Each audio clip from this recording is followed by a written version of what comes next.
Hey you, have you HEARD about what Mrs. Grant's 8th grade science classes have been working on? You're probably wondering why I'm making so many references to the periodic table of elements. Well, if you wait just a couple of seconds, you'll see why. Using yarn, beads, and balloons, students are making models of atoms. The solution seen here is comprised of water, glue, and flour. They use it to wrap the bead-laden string around the balloon so it will stick.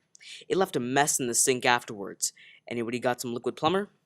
Once the balloons were popped, the atoms looked a bit like this, and then students used multicolored beads to represent the number of protons and neutrons needed for their respected atom.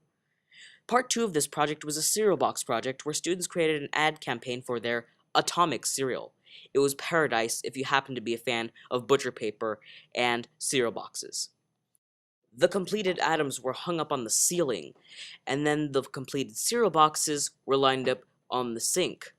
They ranged from silicon flakes, carbon crunch my group's project, argon flakes, fluorine flakes, which are apparently the only cereal that stops tooth decay, sodium bites, and bromine flakes. My goodness, a lot of flakes.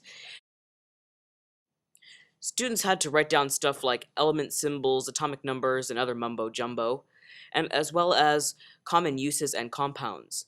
Until my next report, Stephen Cantor, CBN News, Mrs. Grant's room.